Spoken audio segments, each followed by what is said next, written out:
Okay, so my name is Charles Grimsman, and I am an editor at Harlequin. I work on series books, mostly for Desire and Special Edition. And today I am talking with Sarah Taino. So Sarah is our Romance Includes You mentorship winner for 2019, our inaugural winner. Just to give you a quick little background before we get to Sarah and find out all about her, is basically Harlequin created the Romance Includes You mentorship in 2019 to reach out to writers in underrepresented communities and bring more diverse and own voices stories to the romance readers. In our first competition, we had 160 entrants, and Sarah was the winner. Sarah and I have been working on her debut book. It's still untitled, though the working title is Incomparable, which describes the book to a T, I must say. Anyway, that book is going to be published in September 2021 in Harlequin Special Edition. Very exciting. And last week, we've been working together for 10 months. Last week, the revised manuscript was accepted. So we have been making a lot of progress in our mentorship. And so let's backpedal a little bit and introduce you to Sarah. Sarah, would you tell us a little bit about yourself, just for starters? Okay. Well, I teach in my real life, I guess. I'm a teacher. I'm a high school teacher. I teach all grade levels. I teach language arts, and I've taught for 16 years. So I've been doing it for a while. And I started actually writing romance about 5 years ago. I started really focusing on the romance genre. Um, I live in Florida. I'm married. I have two boys. One is already in college. He's a freshman in college, and the little one is he's in his last year of elementary school, so he'll be a middle schooler next year.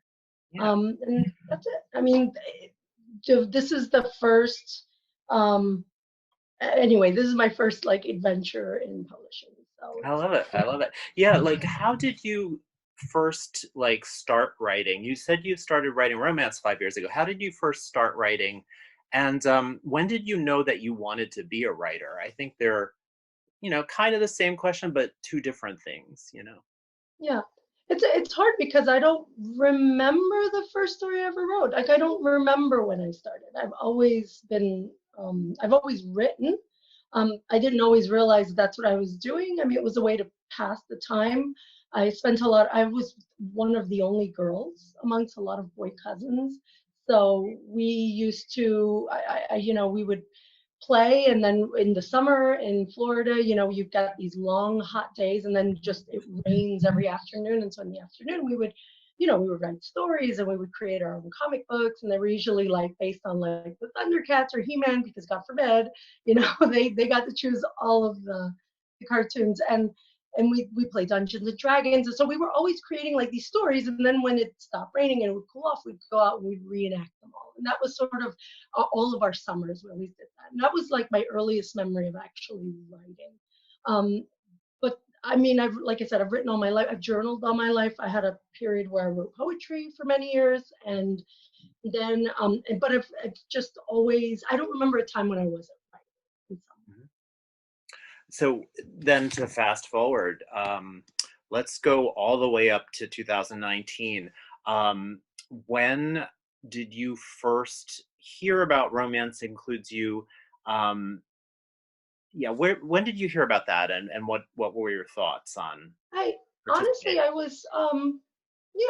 was in the Twitter universe, and I was in some Facebook author groups. When I try to pin down, I know that I saw it on Twitter, like I saw it announced on Twitter, but I actually went into detail on it in one of the, I think it was the Harlequin Facebook group, that they had it posted there, and I went through and I sort of explored the options, and I looked at it and I said, it could be a good fit for something that I already have written, because I had like a few stories, but especially like the manuscript that became Incomparable was already like complete in its own way and edited. And I thought, well, okay, just give it a try. the plot, all sorts of things have gone on in the 10 months that we've worked together.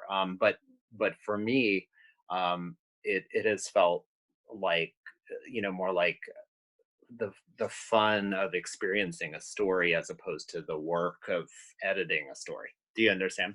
So yeah, Sure, sure. Yeah, yeah, that's great so though. It has been um, good. It has been good. It's been yeah, pretty fun.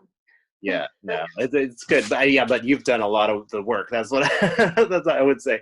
Um, I guess now, going back a little bit, how was sort of the process of, like submitting to, so you kind of described the process of submitting, but then Mhm. there's like kind of the waiting game, and then I guess, what was it like the day you got the call? I think I was sort of listening in on the call, if I remember correct. You were there. You were Yeah, I there. was. Yeah, Well, yeah. really, I was in the background. you Yeah. were like So yeah, they seg you right in. No, the thing is that and I have all the dates. Like I saved. yeah. I'm so sentimental, so I saved the voicemail and everything. Like I get the voicemail on Wednesday, um, and it was crazy because I missed the call completely, and Yeah, I remember so I didn't that. know. I didn't know it was Friday by the time Glenda Howard was able to reach me. And she was like, we left the message. And anyone who knows me knows I'm notorious for not checking I don't check my voicemail. Like I'm very good at, I have notifications for my emails and everything, but my voicemail is like, what is that? So when she told me she'd called, I was like, oh, I have to go back and check. So not only was I like completely shocked because I have put it out of my mind. That's like my coping mechanism. I send it and then I forget because if I think about it, then I'll obsess about it. And so that's exactly what happened. So when I got the call on Friday, it was a Friday, it was lunchtime, and I just happened to pick up the call because it was New York. I remember it was a New York number, and I said, "Well, I have relatives in New York." So I said, "Well, maybe somebody's calling me." And then it was, and I was like, "Well, there you have Yeah, it." yeah. Gosh, and Thanks it's for just, the and day. it's such a different time we were living in. That would have been late January. Yeah, Just thinking it back was. to it. I mean, we were still in an office. The editors, now we're all working at home and stuff. But yeah, it was Yeah, fun. I remember those calls because I was, with Glenda Howard. Um, yeah, it's just, it's interesting because we've come a long way since then. yeah, yeah. And the The world, question, I the guess, world is upside down too now. So. well, yeah, that's right. In the larger world, but you and I with the mentorship have come a long way. And I mean, like, what would you say your expectations were, of the mentorship of working with an editor? I don't mean to put you on the spot because I am your editor. You can say whatever, but what were your expectations, and how has it been different or the same as what you thought it would be? Well, I mean, you don't, I didn't really have a baseline, right? So any of, I had, published maybe a few short things in anthologies. I was working with other editors who were, my friends or people that I knew. So it was different to work in a traditional environment. And so I had no idea what to expect. I thought it would be something formal. So from my experiences of mentorships in my own work, I expected, maybe some checklists or some sort of timeline. So I was very much like, okay, what's the next deliverable and that sort of thing. And I felt from the beginning the story, uh, and your voice, the actual words on the page were like, I thought it was beautifully done from the start.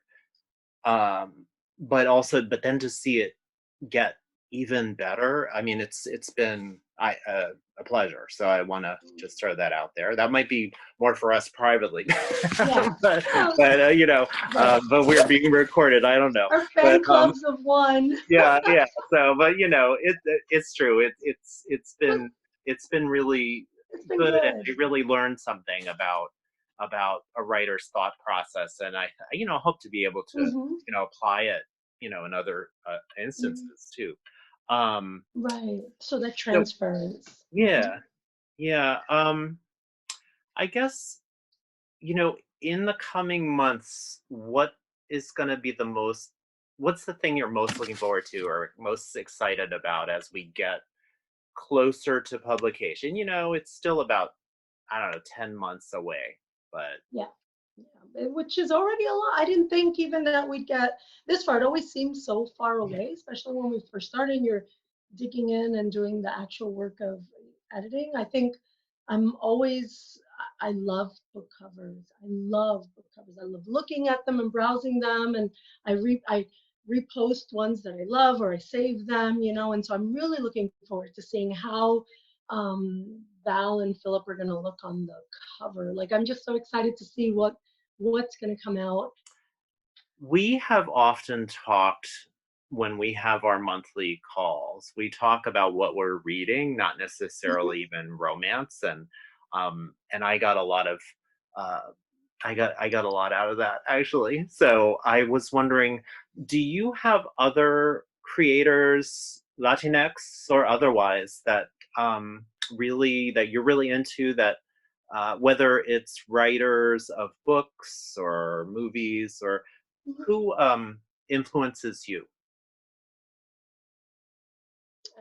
That's like such a huge question. Like Yeah, I yeah. try to because I've been reading for as long as I can remember too. Like I read and I write, and I went through, and I'm a terrible and inconsistent and moody reader. I mean, because I just read whatever I want. So I have, I remember like in May of this year, in the height of the pandemic, I was reading two, three, four books a week. And then I stopped reading from August. I couldn't pick up another book until the beginning of this month. So it's just like I'm just such a really chaotic reader, and I've always been that way.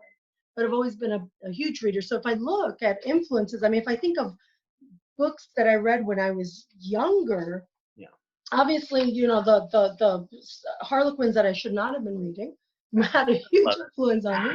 I should not have been there, but I was. I was getting into my mom's bag. I know that when I got older, I one of the first books that I remembered that I was like, wow, you know, that's something that looks a little bit like me was and I have a hard copy of it, like Water for Chocolate, it. from Laura Escobar, right?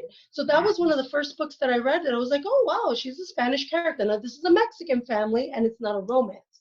So, but I remember that book standing out to me, like, oh my goodness, look at that. Because I had been reading by that time. I think I had I was in high school and I was reading a lot of literature because I was going to be an English lit major. So there was a lot of Shakespeare and a lot of, I remember I read Moby Dick, read all kinds of stuff. And so that's where I was. So when I read that, I was like, well, what a thing. And she pulls a lot from the magical realism, so like Gabriel Garcia Marquez's style of magical realism. And so again, it came like a surprise to me. Like, look at that. You know, there's this Spanish character, and it's a literary book, and it's amazing.